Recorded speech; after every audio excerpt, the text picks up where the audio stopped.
One soldier, one shoulder-fired missile, one A-10 Warthog brought down, not a sophisticated radar-guided surface-to-air missile battery, not a Russian-built S-400 with its 600-kilometer engagement range, not the Buk medium-range system that shot down MH17 over Ukraine.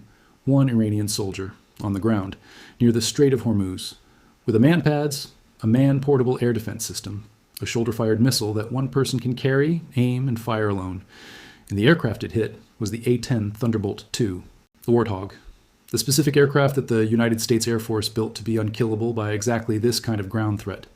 The aircraft with a titanium bathtub surrounding the pilot, half-inch thick armor specifically rated to stop 23mm cannon rounds. The aircraft with redundant flight control systems, so that if one is destroyed, the other keeps flying.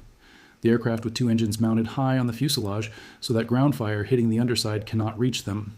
The aircraft whose designers specifically asked the question, what is the worst ground threat this aircraft will face, and then engineered the airframe to survive it. The worst ground threat they designed for was 23mm cannon rounds. Iran's soldier was carrying a shoulder-fired missile. The missile found the Warthog. The pilot ejected. And the specific Iranian general who trained the air defense forces that shot it down, Brigadier General Masoud Zare, commander of the Iranian Army Air Defense College, was killed by an American airstrike hours after his greatest tactical victory of this war. The man who built Iran's MANPADS doctrine, dead. On the same day his doctrine worked against the most survivable American ground attack aircraft ever built. Stay with me. Because what one Iranian soldier with a shoulder-fired missile bringing down an A-10 Warthog means, what the specific engineering of the A-10's legendary survivability was designed to defeat, and what that design's failure against a MANPADS reveals, what the death of Brigadier General Zare within hours of his force's greatest success communicates about the intelligence that is guiding American targeting in this conflict, and what one shoulder-fired missile defeating the aircraft that American troops have trusted with their lives in every major conflict since Vietnam means for every future battlefield where American close air support is the difference between success and catastrophe, is the story that one soldier and one missile and one Warthog require. One soldier, one missile, one Warthog. Let's start with what the A-10 Warthog actually is, because the specific engineering of the aircraft that Iran's soldier just brought down is the engineering whose specific purpose was to make that shot impossible. The A-10 Thunderbolt II entered service with the United States Air Force in 1977. Its design philosophy was established during the Vietnam War when American aircraft kept being shot down by Soviet-supplied anti-aircraft guns and shoulder-fired missiles while providing close air support to ground troops. The Air Force asked a specific question. How do you build an aircraft that can absorb catastrophic damage from ground fire and keep flying long enough to return to base? The titanium tub. The pilot sits inside a bathtub-shaped enclosure of titanium armor plate half an inch thick. The armor is specifically rated to withstand direct hits from 23mm cannon rounds, the caliber of the Soviet ZSU-23-4 radar-guided anti-aircraft gun system that was the most lethal ground threat to aircraft in Vietnam. The pilot inside the tub is protected from cannon fire that would tear through the fuselage of any other aircraft. The redundant systems. The A-10 has two hydraulic flight control systems. If one is destroyed by ground fire, the other takes over. It has manual reversion capability. The pilot can fly the aircraft using purely mechanical connections to the control surfaces, even if both hydraulic systems fail. The aircraft literally cannot be made uncontrollable by conventional ground fire. The engines. The two General Electric TF-34 turbofan engines are mounted high on the rear fuselage, above the wing line and far from the ground fire threat axis. They are not under the aircraft where a ground shooter can see them and target them. They are behind and above. A soldier firing up at the A-10 from below cannot easily see the engines to aim at them. The fuel system. The fuel tanks are filled with reticulated foam that prevents fuel vapor from exploding when a round penetrates. The fuel lines are duplicated. The aircraft can fly on one engine with one hydraulic system with fuel system damage and still return to base. The A-10 has returned to base with one engine destroyed, with the tail section half torn off, with a single wing, with cockpit armor penetrated and the pilot wounded. The specific history of A-10s that absorbed catastrophic damage and kept flying is the history that made the Warthog legendary among American ground troops, who called it in when everything was falling apart. One Iranian soldier with a shoulder-fired missile brought it down. Let's talk about what a MANPADS actually is, and why the A-10 was not designed to survive it. Because the specific gap between what the A-10 was designed to defeat and what Iran's soldier used against it is the gap that explains how one person on the ground defeated the most survivable ground attack aircraft ever built. A man-portable air defense system is a shoulder-launched surface-to-air missile. It is designed to be carried and operated by a single soldier. The launcher weighs approximately 20 to 35 pounds, depending on the system. The missile is guided by infrared seeking. It locks onto the heat signature of a jet engine exhaust and follows it to detonation. The specific MANPADS family that Iran's ground forces have been using in this conflict, the Qayyum series and the Warthog series, are Iran's domestically manufactured infrared-guided shoulder-launched missiles. Iranian state media, citing the Army's Public Relations Office, said the A-10 was struck by Iran's air defense systems near the Strait of Hormuz. Here is why the A-10's legendary survivability does not protect against MANPADS the way it protects against cannon fire. The titanium tub protects the pilot from rounds traveling horizontally at low angles, the specific threat geometry of ground-based anti-aircraft cannon firing at an aircraft flying at low altitude. The threat axis is roughly horizontal to slightly upward. The tub is optimized for this geometry. A shoulder-fired infrared missile does not fire horizontally. It fires upward, steeply upward, at an aircraft passing overhead, or at the most vulnerable angle of an infrared lock, which is the rear aspect, behind the aircraft, where the engine exhaust is hottest and most detectable. The missile approaches from the rear and below, or directly from the rear. The A-10's engines are not armored. They are positioned to avoid ground cannon fire from below. They are not positioned to avoid a missile approaching from the rear. The TF-34 engine exhaust is the specific infrared signature that a heat-seeking missile locks onto. The exhaust temperature of the TF-34 is the specific thermal signature that MANPADS seekers are optimized to detect.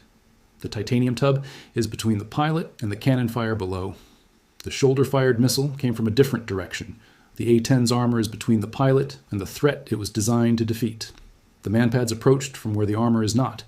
Let's talk about the pilot and what happened when the missile hit. Because the specific sequence of events after the A-10 was struck, the pilot's ability to navigate the damaged aircraft out of Iranian territory before ejecting, is the specific testimony to the aircraft's survivability that even the successful MANPADS strike cannot erase. The A-10 was struck near the Strait of Hormuz. The missile detonated in proximity to or in contact with the aircraft. The pilot, whose identity has not been publicly released, determined the aircraft was too damaged to return to base. But the pilot did not eject over Iran. The A-10's built-in survivability, the redundant systems, the manual reversion, the ability to fly on reduced power, gave the pilot enough control over the stricken aircraft to navigate it out of Iranian territory before ejecting. Out of the airspace where Iranian ground forces could capture them, into airspace where American search and rescue could operate. Then the pilot ejected. The pilot was subsequently rescued. The aircraft, the A-10 that Iran's shoulder-fired missile struck near Hormuz, crashed. Iran's military claimed it crashed into the Persian Gulf. The pilot survived. The aircraft did not. And the specific fact that the A-10's survivability gave its pilot the ability to fly a missile-struck aircraft far enough from the engagement zone to eject safely is the fact that makes the A-10's survivability real, even in the story of its loss. The aircraft was shot down. The pilot lived. That is what the titanium tub and the redundant systems and the manual reversion built into the A-10 produced, even when the missile struck. Let's talk about Brigadier General Masoud Zare. Because the Iranian general who was killed by an American airstrike hours after his forces shot down the A-10 is the human story that makes this the most specific and most alarming event of the conflict's ground attack dimension. Masoud Zare was a brigadier general in the Iranian army. He was the commander of the Iranian Army Air Defense College, the specific institution responsible for training Iranian ground-based air defense forces. The Air Defense College is where Iranian soldiers learn to operate the Hawk missile systems, the Tor M1s, the radar installations, and, crucially, the MANPADS, the shoulder-fired missiles. Zare was the man who trained the soldiers who use shoulder-fired missiles. On April 3rd, his forces shot down an F-15E Strike Eagle with a shoulder-fired missile. The same day, in the chaos of the F-15E rescue operation that deployed 155 American aircraft to recover the crew, his forces also struck the A-10 that was supporting the rescue. One day, 2 American aircraft. The shoulder-fired missile doctrine that Zare's Air Defense College had been developing and training for years worked twice on the same day. Then, an American airstrike hit his position. Iranian state media reported that 4 Iranian army officers were killed in an American airstrike in the Mahir district of Isfahan province, including Brigadier General Masoud Zare, the commander of the Iranian Army Air Defense College. The man who built the doctrine that shot down the F-15E and the A-10 was killed within hours of his doctrine's greatest success of this war. The intelligence that identified Zare's position, the specific American targeting intelligence that placed a precision strike on the Iranian Army Air Defense College commander on the same day his forces achieved their most significant air kills, is the intelligence that raises the most alarming question for Iranian military commanders. How did America find him so quickly? Let's talk about what shoulder-fired missiles mean for American close air support doctrine. Because the A-10 being brought down by a MANPADS is not just the story of one aircraft lost. It is the story of the specific threat environment that American ground troops now cannot rely on the A-10 to operate in. The A-10 exists for one primary purpose: close air support, flying at low altitude directly above friendly ground troops who are in contact with enemy forces, firing the 30mm GAU-8 Avenger cannon, the 7-barrel Gatling gun that fires depleted uranium rounds at 3,900 rounds per minute, directly at enemy positions a few hundred meters from American soldiers. The close air support mission requires low altitude. The A-10 must be close to the ground to be accurate. It must be slow enough for the pilot to identify targets in the confusion of close combat. It must overfly the enemy position to fire at it. Low altitude, slow, overhead. These are the specific flight parameters that make the A-10 visible, audible, and thermally detectable to every soldier on the ground below it, including Iranian soldiers with MANPADS. The specific threat environment that Iranian ground forces have created with their MANPADS deployment, deploying shoulder-fired missiles to forward positions near active combat zones, means the A-10 cannot perform its close air support mission against Iranian ground forces without operating in the engagement envelope of weapons designed to exploit exactly the low-altitude, slow-speed profile that close air support requires. The aircraft that American ground troops call when everything is falling apart cannot be called in when the threat below is the specific threat whose engagement envelope matches the A-10's close air support profile. The Warthog's greatest strength, its ability to fly low and slow and precise directly above the battle, is the strength that made it vulnerable to the specific missile that one Iranian soldier fired. Let's talk about what this means for future A-10 operations in this conflict. Because the Pentagon's response to the A-10 loss is the specific institutional response that reveals whether the military treats the MANPADS shot as an isolated incident or a doctrinal crisis. The Pentagon has been debating the A-10's future for a decade. Advocates of retiring the aircraft, primarily Air Force leadership, who want to shift resources to the F-35, argue that the A-10 cannot survive in contested airspace against modern integrated air defense systems. Advocates of keeping it, primarily Army commanders and ground troops who have relied on the aircraft in Afghanistan and Iraq, argue that nothing else provides the same precision close air support. The Iranian MANPADS shot is the most direct possible evidence in the decade-long debate. The aircraft that close air support advocates said is essential was brought down by a single soldier with a shoulder-fired missile near the Strait of Hormuz, not by a sophisticated air defense system, by a man-portable weapon. If MANPADS can shoot down an A-10 performing close air support, the specific mission argument for the A-10 collapses. The aircraft cannot safely perform the mission it was built for in an environment where the enemy has dispersed shoulder-fired missiles to forward positions. The A-10 retirement advocates will cite the MANPADS shoot-down.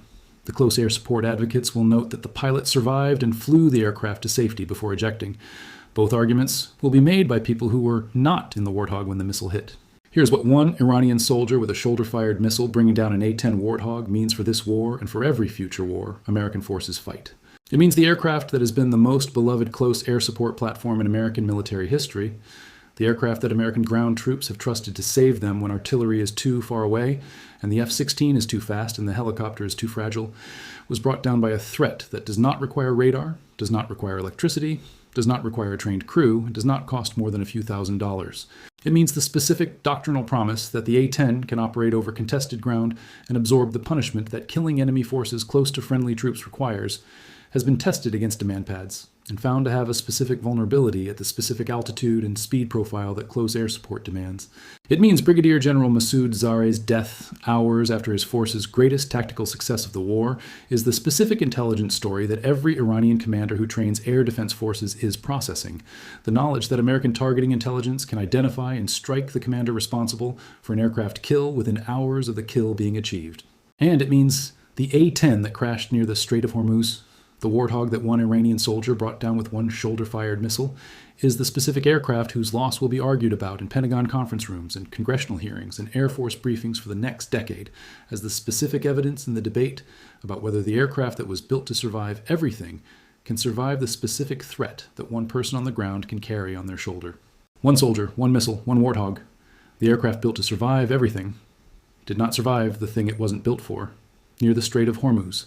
On April 3rd, Day 34 of a war that was supposed to be quick and easy,